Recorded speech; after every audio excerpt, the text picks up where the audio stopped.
Hello everyone, this is John. I'm over here at Wylie Park. I'm standing on the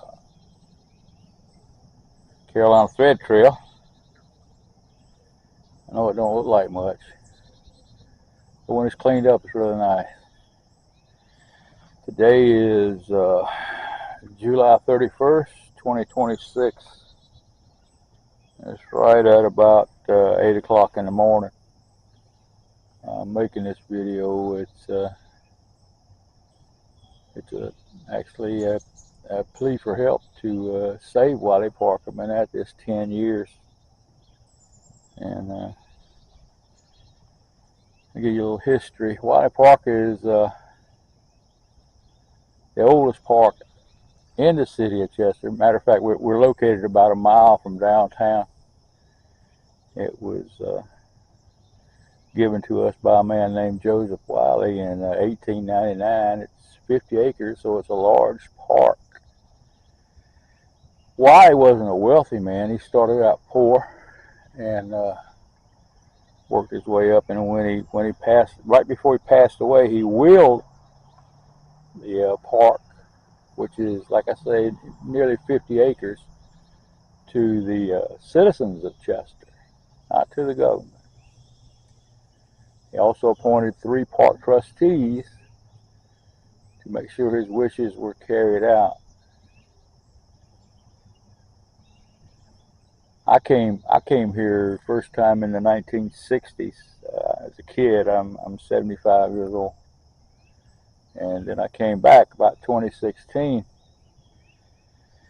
and I saw the park was. I bought a metal detector, and I came over here to do some metal detecting. That's why I came over here. And as I looked around, I saw the park was in really bad shape, and I wondered what happened to it. I mean, you know, you have to see it all. I made a lot of videos over the past year, and taken dozens, hundreds of photographs. And I will be posting that information in the video description. If you want to look at those videos, you can actually take a tour of the park and see what kind of shape it's in. In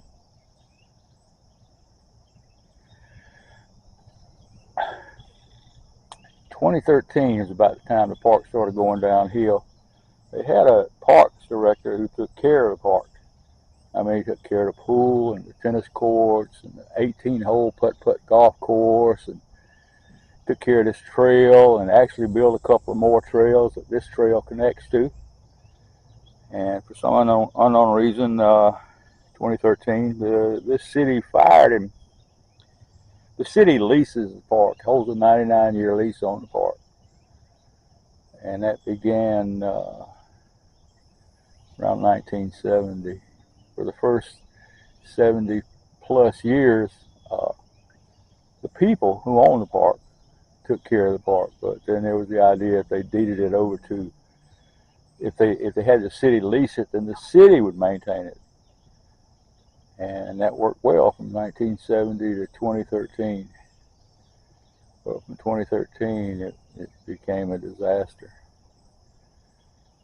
Again, I came here in 2016. I started taking photographs and looking around the park, and I decided that, you know, the city must not know about this. So I created a notebook with a lot of photographs in it, and I took it up there to City Hall, and one city councilman took interest. He came here, met me here. He was a city councilman at that time. He's a mayor right now. City councilman and the mayor came down here. I mean, the city councilman and the county supervisor came down here, and we walked back. We were standing right about here, and he looks about what I'm fixing to show you here. He said, "Man, it's like a jungle back in here." I said, "Yeah." And what was hard to understand is the Parks and Recreation Department at that time is located just across the street. He took action. He had them coming down here in about 2018, and they came in here and cleaned this up, and it was really looking great. I mean, they cleaned out all this overhang and cleaned up this street, and the sun was shining here. I wish you could have seen it at the time. I did take some photos. So, and 2018, they held an all-volunteer cleanup at that time, and there was only about maybe 6 of us. There was a minister, he brought his family down here, and the mayor was here, and he brought his 2 sons, and I was here. And we did the best we could. We cleaned up a lot of trash. And I said, well, maybe this is good. Why, they'll take, he's on the mend, they'll take care of it. But that just didn't happen. So a year later, it was back looking about like what it did. So I filed a complaint with the federal government, the National Park Service, and told them there was no nothing down here for special needs children and adults. There were no restrooms, no playground, nothing accessible. So shortly after that, they closed the park for about 2 years. And about the same time they reopened it, I received a decision from the federal government who said, it sent a lot of photographs and information, who said I was right, that the city needs to do better. They need to, they talked about a park transition plan, which shows the plan on taking the park from what it was to what it will be, but there was no transition plan. There never is. So they said they'd have to take them in good faith that they would fix up the park.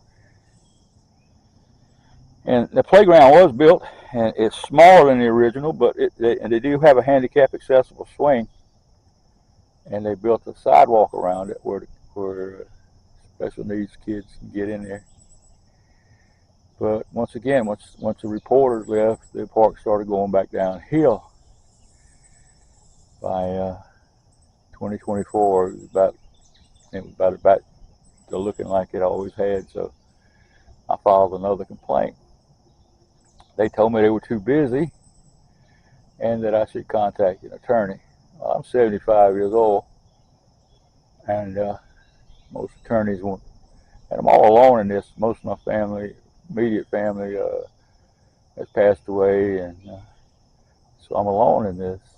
Except for God, of course. God's the one who put me over here. I have no doubt. Wylie was a very religious man. He was unable. His only book, he was never school taught. And his only book he had was the Holy Bible, and he used that as a guide to his life. And he did a lot of wonderful things. And Wylie Park is one of them. So here we are, 2026. I've worked maintenance most of my life. I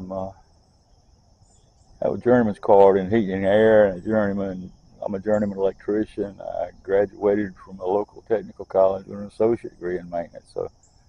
And I have 40 years experience. So I think I know maintenance fairly well. So Monday, I approached City Council, and I've done that time and time again about this park. And I told them, I said, look, we're hearing from 2024 city administrator they're spending $2,300 a month on each of our 9 parks to maintain and upgrade. That's just not happening at Wylie. And I presented 10 years of evidence, photographs I had taken to prove my point. And I explained how we need to keep a better eye on maintenance. And I explained a computer program software that we've used, that maintenance has used since the 60s and 70s. It has a way of tracking your maintenance people. You can track their equipment, track their location. So if they're spending that kind of money here, I want to know when you're here doing it. And I think the citizens of Chester deserve that. That's a lot of money to spend on a park with no result. So here we are at Friday.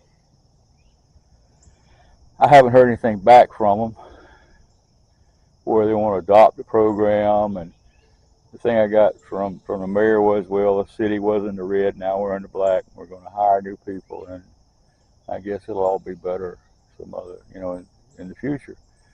But right now, this is all that the elderly people and the crippled people, wheelchair users, they're not bound, wheelchair users.